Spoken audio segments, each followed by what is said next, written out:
इस वीडियो में हम कक्षा 6 के बच्चों की गणित की अभ्यास कार्यपुस्तिका सीखें गणित के इकाई 14 वृत्त नामक अध्याय के अभ्यास के प्रश्नों को हल करेंगे। यहाँ पे पहला प्रश्न कह रहा है चित्र देखकर निम्नलिखित प्रश्नों के उत्तर दीजिए। तो यहाँ पे एक वृत्त बना हुआ है और यहाँ पे आगे प्रश्न कर रहा है कि पी आर बराबर, तो इस चित्र में पी आर ये व्यास है, तो यहाँ आगे व्यास दिया गया है। फिर बिंदु ओ, ये बिंदु ओ है, ये वृत्त का केंद्र है, यहाँ वृत्त का केंद्र भरेंगे। फिर ओ पी बराबर ओ क्यू, ओ पी बराबर ओ क्यू ये वृत्त की त्रिज्या है। आर क्यू, आर और क्यू ये जीवा है वृत्त की।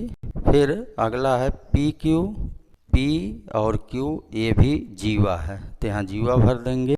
फिर इसके बाद दूसरा कह रहा है प्रकार की सहायता से निम्नलिखित त्रिज्याओं के वृत्त खींचें। तो यहाँ पे 2.5 सेंटीमीटर दिया गया है। इस नाप की हमें एक वृत्त की रचना करना है, वृत्त खींचना है। तो इसके लिए हम क्या करेंगे, प्रकार की सहायता से 2.5 सेंटीमीटर की दूरी लेंगे पटरी से, और उसके बाद फिर इस वृत्त का जो हम इस तरह से 2.5 सेंटीमीटर की एक वृत्त का निर्माण कर देंगे। वृत्त का केंद्र ये मान लिया ओ हो गया। फिर इसके बाद दिया है दूसरा 3 सेंटीमीटर। अब हम प्रकार में पट्टी की सहायता से 3 सेंटीमीटर की दूरी नाप लेंगे और उसके बाद इस ओ बिंदु पर रखकर हम एक 3 सेंटीमीटर की त्रिज्या का वृत्त का निर्माण कर देंगे। फिर तीसरा प्रश्न कह रहा है पार्श्व चित्र देखकर लिखिए। अब यहाँ पे चित्र दिया गया है और यहाँ पहला है कह रहा 3 त्रिज्याओं के नाम। तो 3 त्रिज्याएं ये हो जाएंगी ए ओ सी ओ बी। फिर 2 जीवा का नाम ये हो जाएगा सी डी ए बी। फिर एक व्यास का नाम ये हो जाएगा ए बी। फिर बाह्य क्षेत्र के 2 बिंदु ये हो जाएगा यम और यल।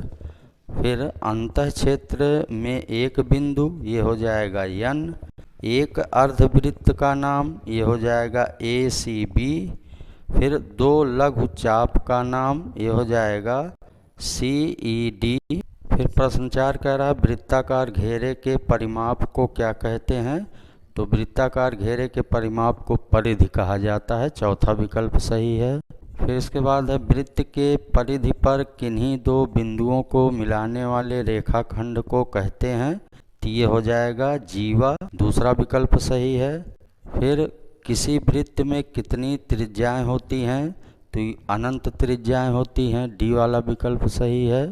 फिर 7वां एक जीवा वृत्त को कितने भागों में बांटती है। तो एक जीवा वृत्त को 2 भागों में बांटती है, बी वाला विकल्प सही है।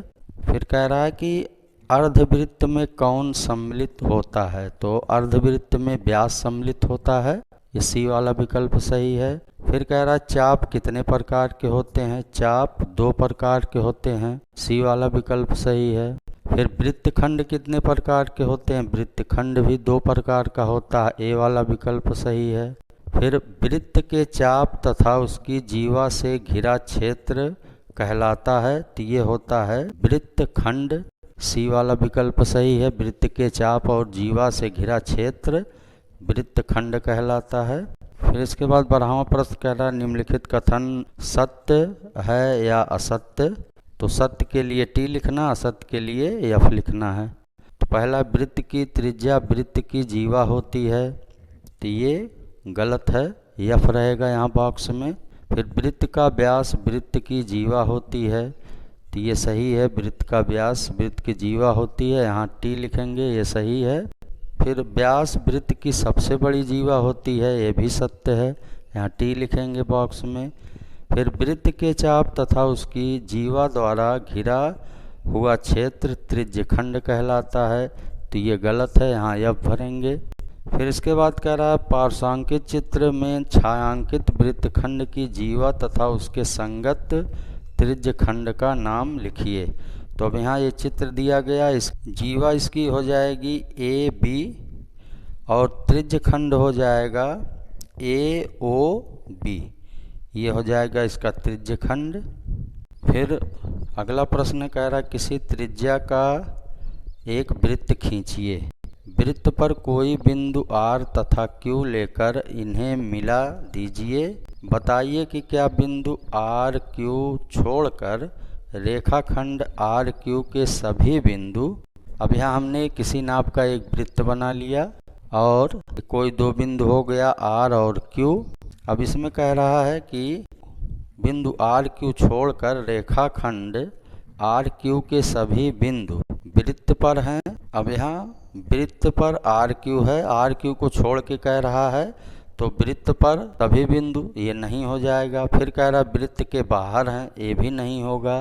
फिर कह रहा वृत्त के अंदर हैं तो ये हाँ हो जाएगा। फिर वृत्त के केंद्र पर हैं तो नहीं, वृत्त के केंद्र पर यहाँ पे सभी बिंदु नहीं हैं तो यहाँ भी नहीं हो जाएगा। फिर 15वां प्रश्न कह रहा है वृत्त की त्रिज्या तथा व्यास में संबंध होता है तो दूसरा वाला विकल्प सही है, व्यास बराबर होता है 2 गुणे त्रिज्या। फिर कह रहा है यदि किसी वृत्त की त्रिज्या 15 सेंटीमीटर है तो वृत्त का व्यास क्या होगा। तो वृत्त का व्यास जो है वो त्रिज्या का 2 गुना होता है। तो अगर त्रिज्या 15 सेंटीमीटर है तो व्यास 30 सेंटीमीटर हो जाएगा, ये वाला विकल्प सही है। फिर अगला कह रहा है यदि किसी वृत्त का व्यास 14 सेंटीमीटर है तो वृत्त की त्रिज्या ज्ञात कीजिए। अगर व्यास 14 सेंटीमीटर है तो त्रिज्या उसकी आधी होगी 7 सेंटीमीटर, बी वाला विकल्प सही है। फिर अगला प्रश्न कह रहा है आकृति में O वृत्त का केंद्र है।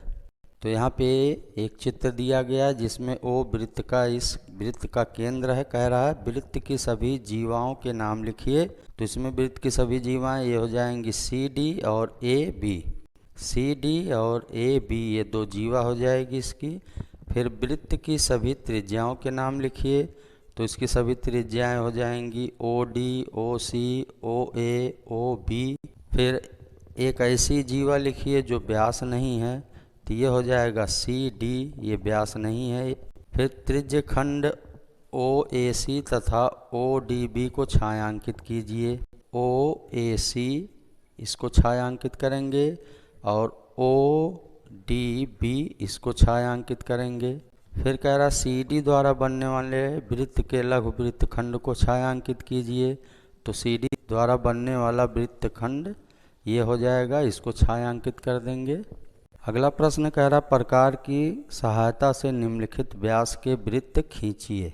तो व्यास दिया है 4.8 सेंटीमीटर। तो व्यास 4.8 सेंटीमीटर, त्रिज्या हो जाएगी व्यास का आधा हो जाएगा, 4.8/2 हो जाएगा। तो इसको सरल करेंगे, ये आ जाएगा 2.4 सेंटीमीटर।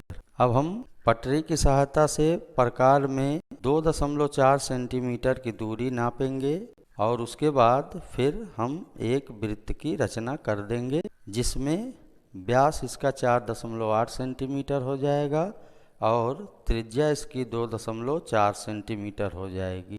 फिर अगला कह रहा है 8.2 सेंटीमीटर। तो ये व्यास दिया 8.2 सेंटीमीटर, त्रिज्या ज्ञात कर लेंगे। व्यास में हम 2 से भाग करेंगे तो 8.2 में जब 2 से भाग करेंगे तो ये आ जाएगा 4.1 सेंटीमीटर।